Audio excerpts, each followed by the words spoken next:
The ancient world was a mysterious place. Vast deserts and towering mountains separated different peoples. For centuries, China was isolated from the West. Few people dared to make the journey. Then came a man named Zhang Qian. He was an explorer, a diplomat, and a hero. His adventures helped to open up the world. Zhang Qian's story is one of courage and resilience. He faced danger, captivity, and hardship, but he never gave up on his mission. He traveled to lands unknown to the Chinese people. He brought back stories of strange customs and exotic goods.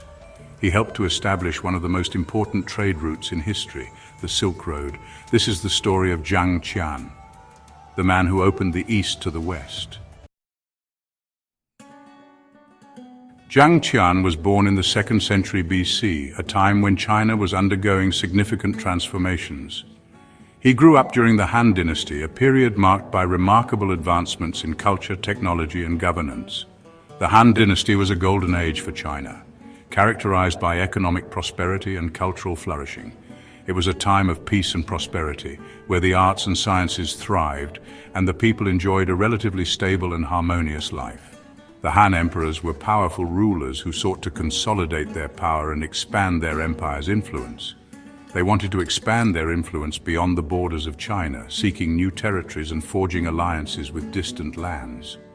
To achieve these ambitious goals, they needed skilled and dedicated individuals to serve in various capacities. Zhang Qian was a bright and ambitious young man, eager to make a mark in the world and serve his country. He entered the service of the emperor, demonstrating his loyalty and commitment to the Han Dynasty's cause. He became an imperial envoy, a prestigious position that required both intelligence and bravery.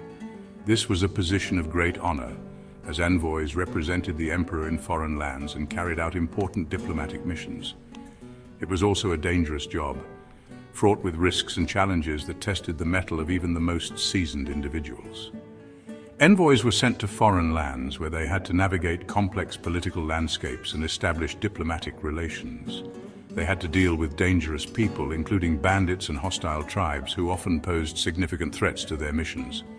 They had to overcome many challenges, from treacherous terrains to unpredictable weather conditions, all while maintaining their composure and focus. Zhang Qian was up to the task, driven by a sense of duty and a desire to contribute to the greatness of the Han Dynasty.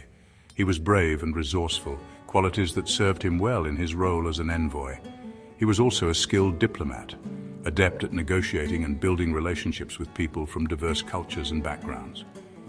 He knew how to negotiate with people, using his wit and charm to achieve favorable outcomes for the Han Dynasty. He knew how to build relationships, fostering trust and cooperation with foreign leaders and communities. These skills would be essential for his most important mission, one that would take him far from home and test his abilities to their limits.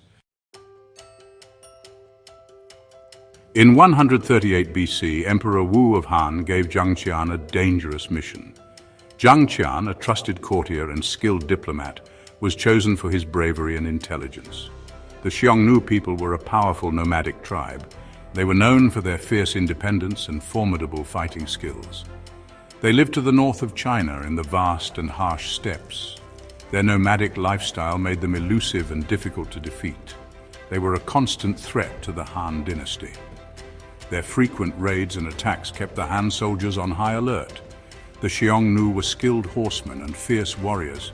Their mastery of horseback combat gave them a significant advantage in battles. They often raided Chinese settlements, leaving destruction in their wake. The Han people lived in constant fear of these sudden attacks. The emperor needed allies to fight the Xiongnu. He knew that to secure his empire, he had to find a way to counter the Xiongnu's strength. The emperor had heard rumors of a powerful kingdom to the west. This kingdom was said to possess resources and strength that could be invaluable. This kingdom was called Daiwan. It was known for its wealth and its strategic location along the Silk Road. The Daiwan people were said to have strong horses. These horses were unlike any the Han had seen before. These horses were known as heavenly horses. They were revered for their speed, strength, and endurance. The emperor wanted these horses for his army. He believed that with these horses, his cavalry would be unmatched. He believed that they would give him an advantage over the Xiongnu. The heavenly horses could turn the tide of the ongoing conflict. The emperor chose Zhang Qian to lead an expedition to Daiwan. Zhang Qian's mission was not just to acquire the horses, but also to establish diplomatic relations. He was to make contact with the Daiwan king. This was a crucial step in forming a strategic alliance. He was to form an alliance with them against the Xiongnu. This alliance could provide the Han Dynasty with the support it desperately needed. It was a dangerous mission. The journey to Daiwan was fraught with peril. From treacherous terrain to hostile tribes, no one knew for sure what lay to the west. The lands were largely uncharted and the risks were immense. But Zhang Qian was determined to succeed. His courage and determination would be tested as he embarked on this historic journey. Zhang Qian set out from the imperial capital with 100 men. Their mission was to establish alliances and open new trade routes, a task of immense importance for the Han Dynasty. They traveled west for months, enduring the harsh elements and the vast uncharted territories that lay before them. They crossed deserts and mountains, each step taking them further from the familiar and deeper into the unknown. They faced hunger, thirst, and bandits. The journey was fraught with peril, testing their resolve and determination at every turn. They encountered strange and wonderful sights along the way, from exotic landscapes to unusual animals and plants that they had never seen before. But disaster struck as they entered the territory of the Xiongnu, a powerful nomadic tribe known for their fierce warriors. The Xiongnu captured Zhang Qian and his men, taking them as prisoners. They were taken to the Xiongnu leader, a formidable figure who ruled with an iron fist. The Xiongnu leader was impressed by Zhang Qian's courage and determination. He decided not to kill him, recognizing the value in keeping such a resilient and knowledgeable man alive. Instead, he kept Zhang Qian as a prisoner, hoping to use his skills and knowledge for the benefit of the Xiongnu. Zhang Qian spent 10 long years in captivity, a period marked by both hardship and adaptation. He was forced to marry a Xiongnu woman, a union that was both a survival strategy and a means to integrate into the tribe. He had a son with her, a child who symbolized the blending of two very different worlds, but he never gave up hope of returning to China. His heart remained loyal to his homeland and his mission. He never forgot his mission, the purpose that had driven him to embark on this perilous journey in the first place. He carefully observed the Xiongnu way of life, learning from their customs and traditions. He learned their language and customs, becoming fluent in their ways. He gathered information about the lands to the west, meticulously noting every detail that could be of use to his emperor. Section 5. Escape to the west. One day Zhang Qian saw his chance to escape. He slipped away from his guards with a few loyal followers. They rode for days, avoiding Xiongnu patrols. They were heading west towards Daiwan. After many hardships, they reached the kingdom of Daiwan. The Daiwan people were amazed by these strangers from the east. They had never seen Chinese people before. Zhang Qian presented gifts to the Daiwan king. He explained his mission. He asked for their help in fighting the Xiongnu. The Daiwan king was impressed by Zhang Qian. He agreed to establish trade relations with the Han Dynasty.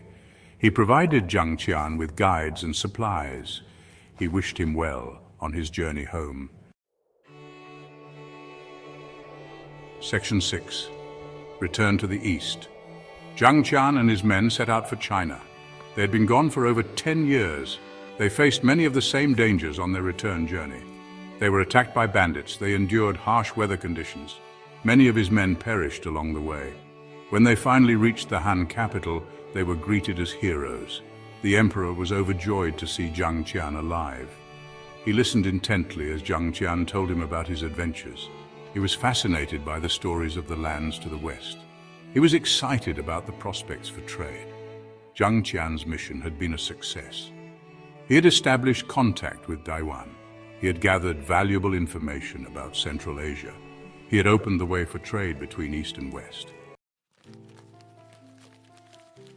Section 7. A second journey west. Zhang Qian's journey inspired the emperor to send more missions to the west. A few years later, Zhang Qian was sent on a second mission. This time, he led a large expedition of over 300 men. They carried silk, gold, and other valuable goods.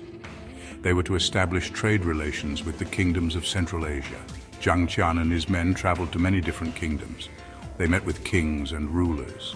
They negotiated trade agreements. They learned about different cultures and customs. They faced dangers and challenges along the way, but they also made many new friends. Zhang Qian's second mission was another success. He helped to establish the Silk Road. This was a network of trade routes that connected China to the West.